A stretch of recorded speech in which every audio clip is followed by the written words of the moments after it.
episode of Pop Matters. I'm your host, Professor Lincoln Geraghty, and each month we'll be looking at pop culture matters and if they matter, from comics to sci-fi and all things fan-based.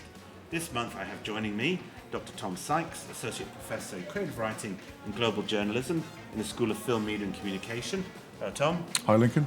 And Dr. Louis Netter, Senior Lecturer in Illustration in the School of Art, Design and Performance. Hello, Louis. Hello, Lincoln. In this episode, we'll be discussing their illustrated book, Coast of Teeth, and the English seaside town. Before we get to our main topic of conversation, we'd like to start with a roundup of some of the latest in pop culture news. So those who've watched Pop Matters before will note there's always a little bit of a Neighbours update, and ultimately that's down to my selfish needs as a long-lived fan of the soap opera. Not only was it saved by Amazon Prime last summer through their Freevee channel, it's now started brand new episodes on the streaming platform with returning and new cast characters. Unsurprisingly, fans have been active on social media celebrating this. Perhaps this is a unique example of fans finally getting what they want and an active campaign being successful. Neighbours fans, Tom, Louis? Back in the day I was, 5:35 in the evening after school. That's it was like a religion, wasn't it, back in the 80s and 90s when I was growing up in the UK. It was. And the sort of beach lifestyle, is that something that you were attracted to when you were a teenager growing up? Well, it's interesting when you mentioned that this was going to be a kind of news story on the episode. It's funny how these coincidences arise, isn't it? Because in the book, to segue into that, quite neatly, there's a sort of chapter about Hayling Island where I grew up, as you said, and in the time I was growing up, this was absolute Neighbours mania. Everybody, I was a kid at school and everybody would watch Neighbours and Home and Away and be very much influenced by this kind of, as you say, beach bum sort of lifestyle. And what was odd was that in real life, Hayling at that time was declining as a seaside town. This coincided with people going on holiday cheaply and to Spain, where there's also more reliable kind of weather, right? Yeah. Sunnier in Spain. Exactly, yeah.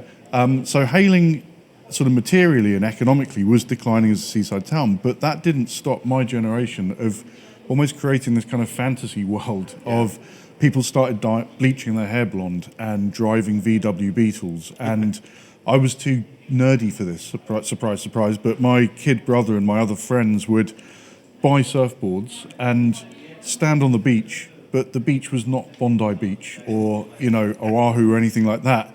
You'd wait for a long time, hours maybe, for one wave, and then suddenly everyone would run in to try and pursue this wave, and before they got there, it'd gone. This was not Big Wednesday or anything, So, and certainly not Neighbours or Home and Away. Yeah, so. Neighbours really sold that lifestyle dream of moving down under, sea, beaches, sort of that sort of relaxed lifestyle. A bit like you were talking earlier, weren't you, about Baywatch in America, another sort of beach. Yeah, Baywatch is a bit later for me. As a kid, Endless Summer, the film Endless Summer, and a film called North Shore, which is about surfers in Hawaii, really perpetuating this kind of American dream of beautiful bodies, doing a beautiful thing, surfing and so forth. But like all things American, it's kind of paradoxical because it's kind of sexy and sexless. A lot of these kind of the image of the surfer is also reinforces kind of conservative ideals, which are very sort of American as well. Yeah. It's kind of perfect, squeaky clean lifestyle. But when I was in Ireland as a child, though, I did watch Neighbours and Home and Away, actually. So I do have a little bit of experience. But yes, Baywatch came in a little bit later, and obviously that was a huge phenomenon. But also perhaps kind of nostalgia was kind of baked into Baywatch as well, kind of attempting to kind of capture that 80s cheesy. Yeah, it certainly was cheesy. Yeah, extremely cheesy. So it had that sort of hankering back to some of those classic 80s sitcoms in America. So I think it was quite consciously trying to tap that. Yeah, you might tune in to catch some of the new episodes of Neighbours to sort of relive and go back to nostalgia. I'm curious to see how it's developed. To see how the kind of Neighbours multiverse has kind of moved on. It certainly has. Yeah, they've skipped on 2 years. And everyone that sort of ended up with each other when the last series finished has now swapped partners, and it's in this weird sort of like fans are like, oh, I didn't see that coming, or some actively sort of campaigning for them to get back with their old girlfriends and wives. So is it a bit like I don't know, a Marvel character where you can get a different actor playing the same character? So is there a new Harold Bishop? Well, Harold Bishop, he's in it again, and there's a storyline about dementia, but we won't go there. Yes, there's a few of the younger actors have been replaced by older actors. They've grown up, and now they're the sort of living the beachy life. Half the credits are now beach scenes where they're all at the beach and enjoying it, but actually it's overcast and raining and it's not sunny at all. But that's TV for you, isn't it? They're selling the dream, you were saying. Yes, definitely. But thanks for that. Thanks for your memories of Neighbours and Baywatch. So what we're going to do now is take it over and talk about Coast of Teeth, Tom and Louis' book. Our panelists today have just had their illustrated book published by Signal Books. Full title is The Coast of Teeth, Travels in English Seaside Towns in an Age of Anxiety. Of course, the English seaside town can conjure up different cultural memories for many people: childhood holidays, building sandcastles on the beach, and going crabbing from the pier. There are lots of famous seaside towns around the country, Portsmouth just being one of them. And there are plenty of pop culture references connected to the seaside. Punch and Judy shows, Brighton Rock, Carry On films, and of course Butlins, Heidi High campers and all of that. Tom and Louis are here to tell us about the research that took them to some of England's most famous seaside towns. Those that have prospered over the years and others that continue to face challenges in those trying economic times. So, Tom, just to give our viewers a little understanding about what the book is about and what you wanted to achieve with it, tell us a little about it and the research process that brought you to make this book. Well, I think this really started with a much bigger group of people, colleagues, all with their own sort of disciplines and their own kinds of perspectives on the seaside. And we got talking I'm thinking this probably was like a lot of projects got going in lockdown when suddenly everyone was having these Zoom parties and trying to make it as much like properly socialising as you possibly could without getting too miserable about the whole experience. And I think there were a good half a dozen of us. Louis is an illustrator, I'm a writer and journalist. We have colleagues who are historians and another colleague who's a sort of graphic designer, very interested in the sort of fonts that you find in seaside towns, the kind of branding and that sort of imagery. As I say, another colleague was interested in the sort of social history of seaside towns. And we just started thinking about, well, what can we do together that would be like an exciting project to try and sort of bring some kind of new perspective to the phenomenon of seaside towns. And then I think through whatever processes then happened, or it was down to kind of Louis and I as the only people sort of left with the kind of scheduling capacity and the sort of potential to be able to actually to sort of embark on the project. And so our first trip was to sort of Torquay and Paynton area, and that very much coincided with the kind of relaxation of lockdown rules. So yes, indeed we have a souvenir. Yeah. We didn't win this, we bought this. You bought it. Just as good as winning. Yeah. So there was a kind of, that was the immediate background. So I grew up in a seaside town, as mentioned already. Louis and I both work in a seaside town, and you work in a seaside town. You mentioned Portsmouth's sort of iconic status as a seaside town, or sort of more specifically Southsea, I suppose, which was actually really created, wasn't it, as a kind of tourist attraction in the sort of early 19th century, or what we now know today as Southsea. Louis' experience, and he'll talk about this, is as an American, his experience of the seaside is sort of Coney Island, and that's a different kind of culture. Yeah, when you say Coney Island, you think 1920s, you think gangsters, and you think that sort of period of American history. Yeah.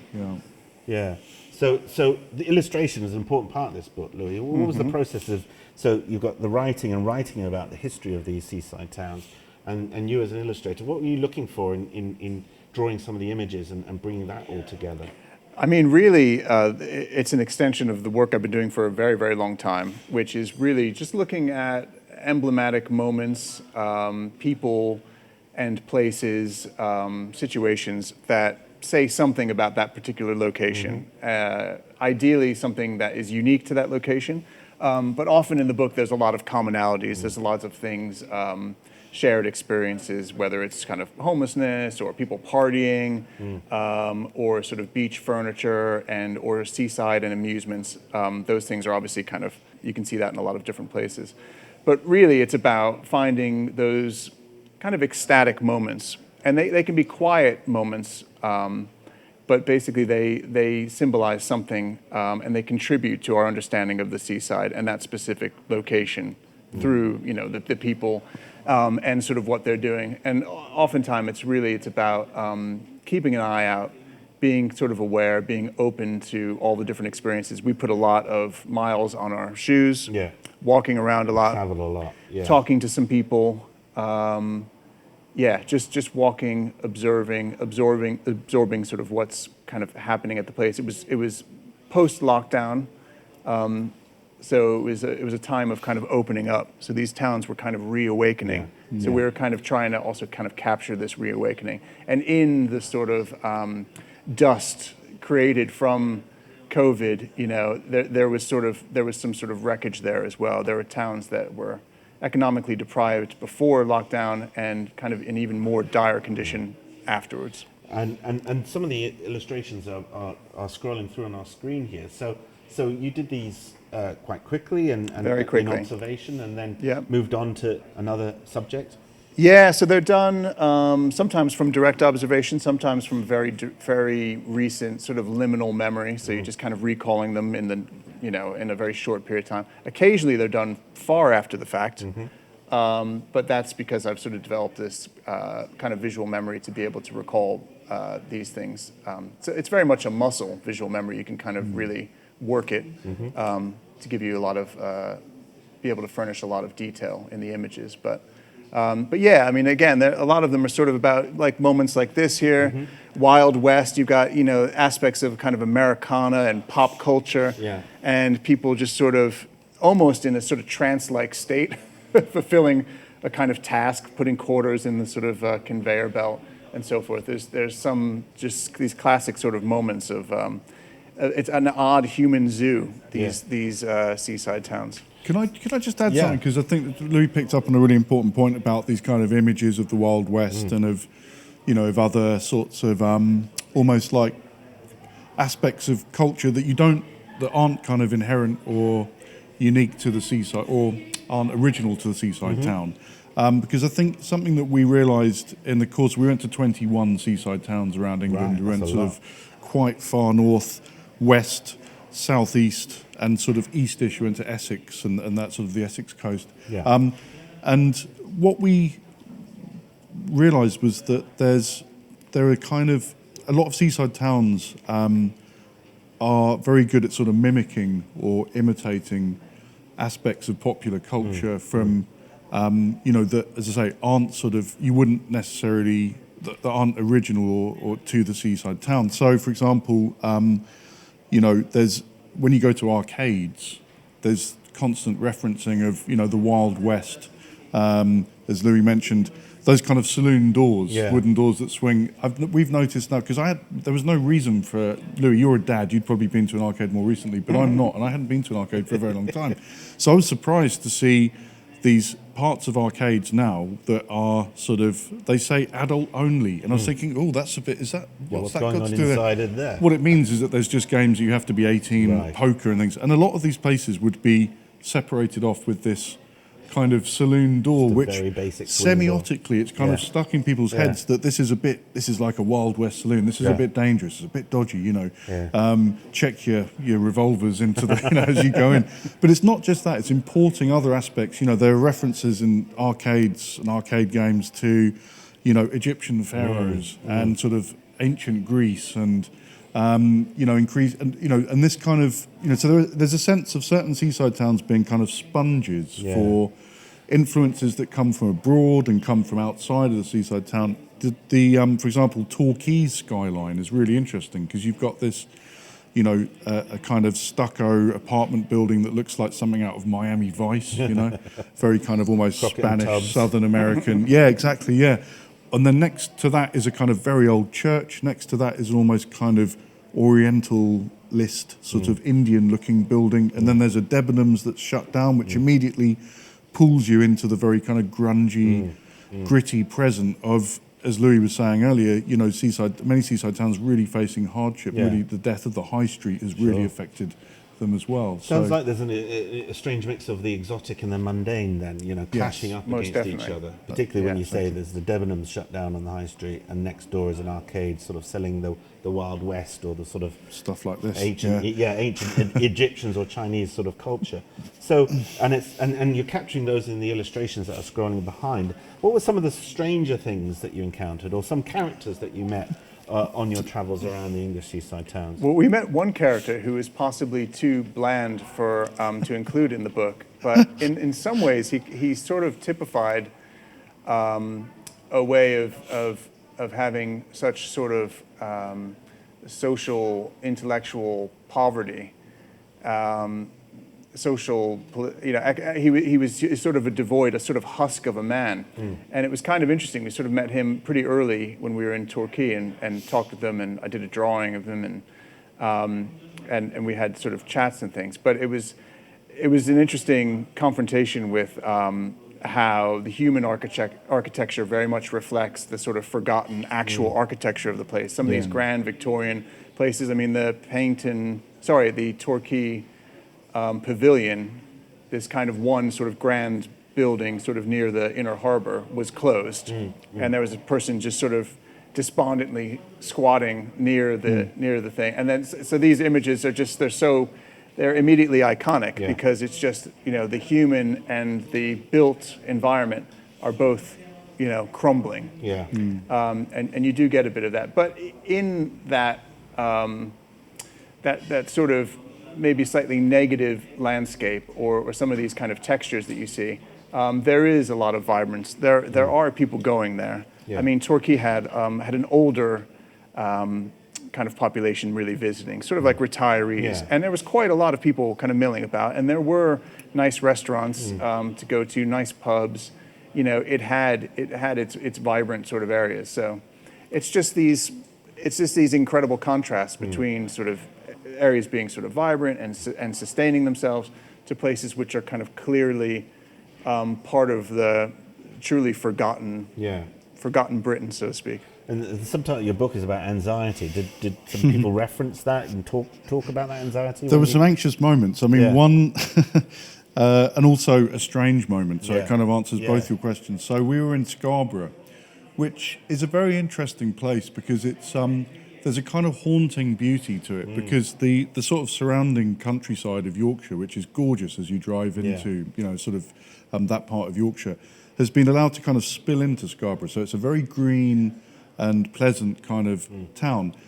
It was, as you know, as people will probably know, a kind of major seaside town. The Grand Hotel there is a stunning piece of architecture. Oscar Wilde stayed there in his heyday, and all the kind of great singers and theatre people came, and all the celebrities of the, you know, late 19th century came to it. But it's been allowed to kind of really fall into disrepair. So there's a kind of a hauntological sort of feel to Scarborough in the sense of, you know, things that used to be great and prestigious and significant being allowed to just sort of fall into disrepair. Again, this was reflected by some of the sort of people we met. There was an encounter with a sort of waitress when we went into the Grand Hotel. It was someone doing karaoke, you know, standard kind of evening out. And this poor young girl, we were just asking her, you know, what do you think tell us about your hometown? We're just here for a few days. And she just couldn't wait to escape. You know, she said, what you want to do is you want to go to Blackpool next because that's where all the action is. And she'd gone with her boyfriend the other week and they'd had a really good time. And I think, I can't remember what the phrase was, but it's like Scarborough's, you know, there's nothing in Scarborough. I wouldn't quite agree. I think it, you know, we had quite, you know, to say it's very, what was very impressive about it actually was very large kind of, there were sort of bowling clubs that were huge. Like, I mean, we have kind of Crown Green bowling in the south. Bowls. The lawn bowls.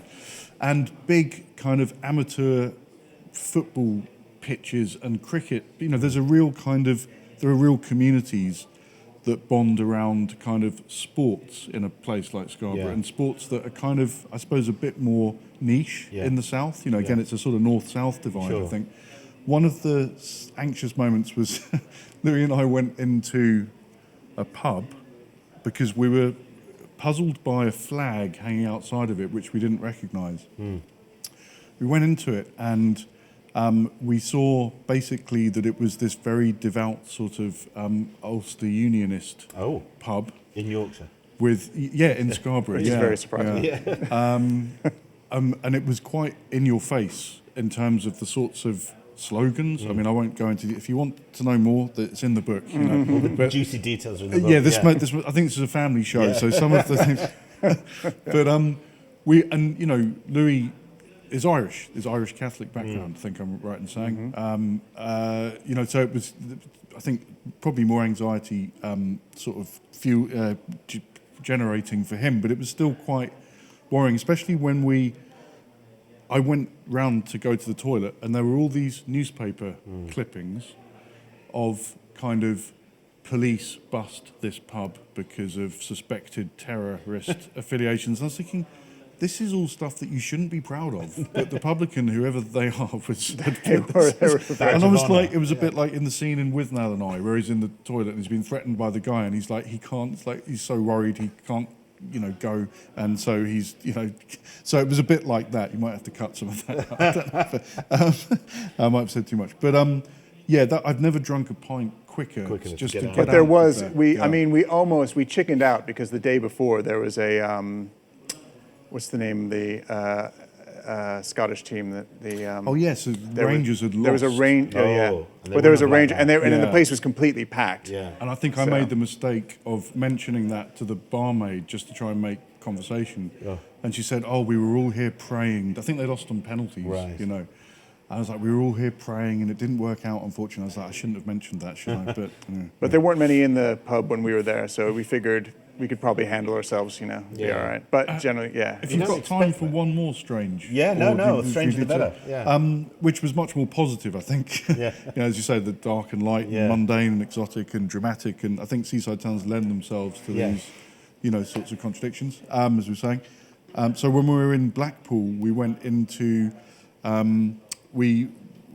was it I'm trying to remember, there's so many sort of really extraordinary, there's the kind of Winter Palace, and then there's the Winter Gardens, is it? And I think it's the Blackpool Tower, has a ballroom inside it. And we paid for admission to look around the ballroom, thinking we're just going to look around this empty ballroom, and little did we know that there would be a man playing a Wurlitzer organ. I don't know if you've ever seen a Wurlitzer organ. It's quite an extraordinary piece of sort of steampunk style machinery, on a kind of platform, and it's this very sort of high pitched, sort of needling sound, which does, I have to admit, does get quite annoying after a while for me. I don't know, but who am I to? What does my opinion count? There were lots of people very happily dancing to it. Yeah. Not always very well, and it seemed to be like an older demographic or a demographic of people just having a go. It was a nice kind of punk ethic, People weren't necessarily dancing as well as New RF, but they were enjoying themselves, and it was just extraordinary to watch this going on. And what was the strangest moment was when, at the end, the guy in a sort of bow tie, very sort of Monty Python-esque, finishes, waves to everyone, thank you, everybody, and he just sort of starts to kind of sink into the platform. And he's just smiling as he slowly descends. Did he ever it was a kind of, I don't know, it's a very David Lynchian kind of thing. It was, we were joking, will he...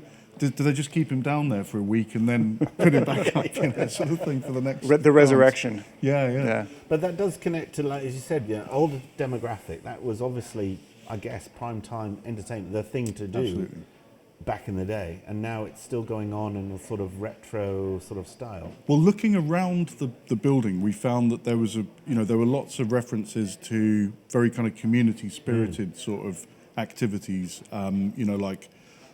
going out for days out, going out for picnics with elderly and lonely people, and I think some of the people there may have, been afflicted with dementia or some disabilities of some kind.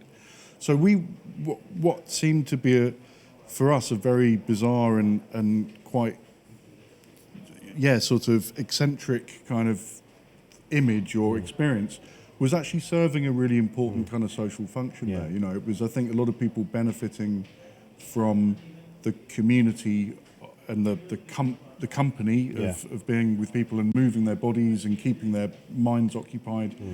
And, you know, we started to see more of this kind of grassroots, community-spirited sort of activity as we went around.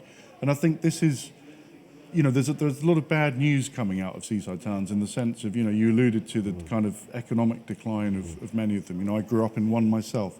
But actually, as a kind of response to that, to provide some kind of good news, are these, as I say, these sort of people doing things for themselves and people making the best of a not very promising sort of local situation. Sure. You know, I think which as well was, with Blackpool too. I mean, it was very inclusive. I mean, it had a sort of Yes. gay kind of quarter where there was different nightclubs. We went into a drag kind of club, cabaret type thing, and there were a mix of different people there. And there were, I mean, Tom talked to people, and there was, oh no, I'm not, you know. Everything is just, this is a great place to go. Everybody was really welcoming and inclusive. I think a place like Blackpool has a lot going for it as well. There's a lot of people coming in for a good time. It's a confident seaside town, without a doubt. It is a lot of amusements, some gorgeous architecture. I mean, especially in the Winter Gardens is remarkable. Some of the nicest, probably, sound stages or theaters or whatever in the country, really. But yeah, it's a wild, decadent kind of place that knows what it is. Yeah, and hasn't changed. And hasn't changed too much. And if anything, you know, the changes it's making are for the better. So it's a kind of, we are Blackpool, come take us on kind of thing. There's a real energy there. And a clear sense of identity. Definitely. Which I think is somewhere like Scarborough or other places, that's not so clear, you know. And I think in terms of our jobs of, you know, being kind of creatives responding to this situation, sometimes the job of summarising or representing somewhere is made more difficult when you go to somewhere that is kind of more ambiguous in terms of its, you know, what is its identity, but actually it's more challenging and sometimes kind of more rewarding if you can, you know, try and get, you know, some sort of angle on a place that, you know, doesn't have. But yeah, certainly places like Blackpool, Bournemouth, to a certain extent, some of the other Yorkshire towns like Whitby. Oh, you travelled to Whitby. We did, yeah. And this is, you know, that's a fairly prosperous, very kind of tourism-oriented Hooked sort on of Dracula. Yes, exactly. Tourism. Yeah, which is also fascinating. The museum, Yeah. which was interesting. It was a very basic museum. Right. But entertaining nonetheless, sort of just mannequins that kind of go, Yeah. And just to explain, obviously, Whitby is the inspirational point for the story Dracula, and that's where Dracula is supposed to set foot on English land for the first time. And it's a fabulous kind of setting as well. I mean, you can see if you went there, and on the very top, which is a drawing that's in the book, there's a graveyard which is absolutely brilliantly atmospheric. Yeah. And you're just looking over, and on the other side you can see sort of, you know, some beautiful Yorkshire kind of landscape, and then the sort of town is right below. Very, very beautiful place. And then the sort of ruins of ancient ruins of a church, abbey, I believe, and the abbey on the back, sort of behind you if you're looking out at this thing. So you could, if you look down from this, where this cemetery is, that's where Dracula really came up from the docks up through this cemetery. So it's really fabulous place. Great to see that, and you can definitely see where Bram Stoker what he was thinking when he kind of chose this location. You couldn't hang out there and not end up writing a famous horror novel. Do you know what I mean? It's sort of just everything's there for the taking. And did you get much sense of tourists coming just for the Bram Stoker tour? It was a kind of it was a or locals strange kind of divide, wasn't it, in Whitby? That it's a functioning fishing town, and there's lots of restaurants and bars, and those seem to be very popular. People seem to come for that. I think it might even be last year or the year before, Britain's #1 sort of seaside town in terms of tourist attraction. It's won the awards. The number of people coming or spending money there. I don't know how what criteria they use. So what I do know is that there's a kind of goth, there's a festival of there is, yeah. goths who come, of Gothic culture. We weren't too far off actually hitting that. Unfortunately, in fact. yeah, we were a week off. We were or about a something. week off Yeah. from that. So And I'd maybe- researched the previous. Yeah. I researched the previous year. I think it's the previous year's one where they'd come into conflict with local people who were sort of more religious, and sort of felt that they were somehow. celebrating the demonic. Yes, yeah. Satan-loving dark fiends, yeah. And I think there were complaints about them going into that big graveyard that Louis mentioned and sort of somehow being sacrilegious, or I don't know, but so you get a sense of these sort of conflicts at the local level. Even if you just visit very briefly, I just saw that in a local paper or something. I think It also claims to have the best fish and chips in the entire country, and we went to the place that claims to have the best fish and chips in the entire country. Out of 10? I have to say it was spectacular. Oh, there you go. in fact, I mean, I've like never mind-blowingly good. In Yeah. fact, I don't think it's really different generally. I was, in Yorkshire and Lancashire again recently, had fish and chips, and it's so much better than in the south. I don't know. I'm probably going to end up. the key is supposedly. you'll get people writing Yeah, complaints. the comments on YouTube will be. It's Try my fish. beware of vegetarians, but it is beef drippings is supposedly the thing. That's it. And So- beer maybe in the batter? Possibly, probably. Yeah. And just like very light, light, tasty, subtle sort of batter, rather than kind of. Not all fish and chips that you get in the south, of course, but Gut rot fish and I've had my chips. fair share of seaside fish and chips where you need a lump feel hammer hungry to now. get through the batter. Do you know what I mean? But there is a deep yeah. connection with pop culture. So you were saying about the Goth Festival, Dracula and Whitby. Obviously, when you're talking about Blackpool and the sort of dance hall, Strictly, of course, comes from. We saw that where Yeah. they do Strictly there, yeah. Yeah. So and that has tremendous sort of following on TV, and obviously Yeah. Dracula fans and fans of the book. So there's a lot of sort of connections with people drawn to seaside towns for something that they're passionate about, either film, television, literature, comic books, things like that. Did you see much of that in other towns like Bournemouth, Brighton? Did you visit? We didn't go to Brighton.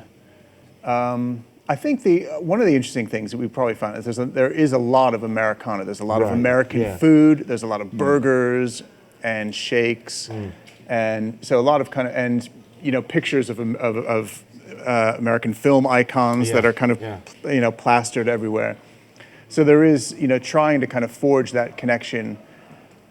Maybe between kind of American pop culture and sort of English or British pop culture, or just indulging in the joys of kind of Americana, and as that being just a sort of a fun aspect of the seaside. Do you think is that a means to forget that you're there, or make it seem more exotic than it is? It's an interesting point actually because, I mean, in a way, I think seaside towns sort of epitomise certain things that have happened culturally in this country over the many, many years. I mean, you go back, the origin of the sort of seaside town as we kind of understand it today is really kind of late Victorian.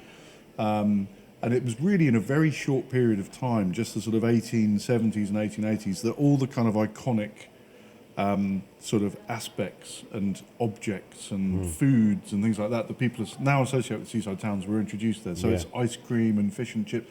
Obviously these things existed before, but they all become part of the kind of seaside town imagination, if you like, at that point. So yeah, as Louis says, I mean, you do see the way that kind of American popular culture has kind of come to influence Britain. I mean, I think I describe a lot of the food that we have as this kind of sort of transatlantic. So you've got, I mean, somewhere like Torquay, you've got, I think we went to this kind of American-themed restaurant where you've got burgers and ribs, but then you've got a cream tea if you want it. Bacon sandwiches and sausage rolls. So it is this kind of Weird this mix funny of Anglo-American culture. which I suppose tells you something about the kind of cultural history of this country and some of the kind of sort of compromises and fusions between between different sorts of foods and items that are, sort of part of our everyday cultural lives, I suppose. Because you mentioned, like, obviously the sort of one of the downturns in the British seaside town, the English setting, is the cheap holidays abroad. And so do you think that connection to America is that, well, if you can't go all that way to America, then you've got Right. a little bit in America or a bit of that sort of Well, I mean, in the entertainment on your doorstep? yeah, I mean, certainly in the sort of the kind of crumbling Victorian architecture and all the Victorian amusements were very much about all of those exotic treasures, from the empire. Yeah, yeah. So there was this kind of Collected. sense of, as Tom said earlier, and you still see this in the arcades, the Egyptian mummies, and different references to Africa and safaris and all this kind of stuff. This sort of massive terrain that the English once kind of controlled and brought back to the seaside, Yeah. and made sort of simple and made kind of humorous and for the masses basically, I think popularized. I was going to say there's also a kind of sense of seaside towns being outposts of behaviour or attitudes to certain things.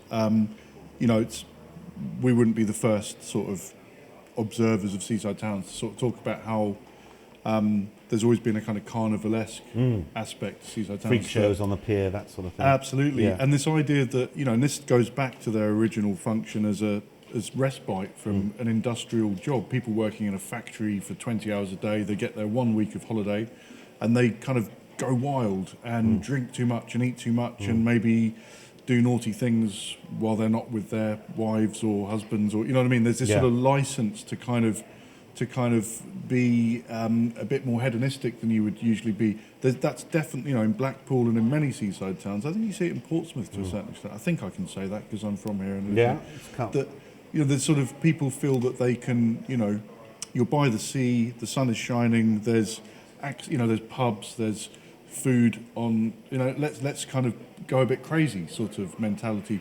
I think at the same time, there's another way that seaside towns are sorts of outposts in the sense that it seems that maybe it's something to do with being geographically and conceptually far away from these kind of traditional centres of learning and sort of, I don't know, sophistication, like the big cities, London, Birmingham, that and Manchester and so forth. That there's this kind of more, there's somehow more of a kind of openness or acceptance of quite kind of fringe beliefs. Louis and I were shocked by the amount, especially in the early trips we were making just after the lockdown had been eased, the sheer amount of kind of anti-vax propaganda, graffiti over benches, on walls, on kind of like flyovers on motorways as we were driving around. It just seemed to us that there's something about, and also like you've got, like in Torquay, you've got this museum of true crime, which is quite an extraordinary place to visit, which is essentially, I think it's run by a relative of Charles Bronson. Wow. not the Hollywood actor, No. but sadly, but the big recidivist criminal guy, And the main point of this museum seemed to me to be to try to sort of, it was like a campaign to free him, and then the rest of the museum seemed to be mostly devoted to promoting sort of conspiracy theories about the death of Princess Diana. And you just think, I'm not sure, maybe you'd find that more inland, but I've never seen it, in London or in Manchester or in one of these, or, so I don't know whether it's just speculation, whether there's something about, being kind of in a country whose borders are, in an island country, the borders, is literally is the sea, right? On the fringes. On the fringes. And if you are literally on the fringes, maybe people feel that they're kind of on the fringes of kind of, I don't know, sort of life and mainstream belief. I'm not saying there are lots of mainstream beliefs that are completely wrong. They may have even been pushed to the seaside, to the edges as much as possible. Exactly. This is what we're getting. Well, Coaster Teeth is out hold now. Hold up a copy there. Coaster Teeth is out now, available from Signal Books, as I said earlier, and you can available on their website. Through Amazon, the usual sort of routes. Fascinating book, great stories. I'm sure there's plenty of other strange and fascinating stories in there. I just want to thank you guys for coming on and talking Thank you. through your research. Thanks for having us, Lincoln. Thank you, Tom. Thank you, you. Lou. Thank you. That's all we have time for today. If you have any questions about what we've been talking about in this episode, as we intimated earlier, pop those questions at the bottom of the video on YouTube in the comments section, and by all means get in touch with our guest today if you want. But for now, my thanks go to Dr. Tom Sykes and Dr. Louis Netter. Thank you. We've been discussing the English seaside town because pop matters.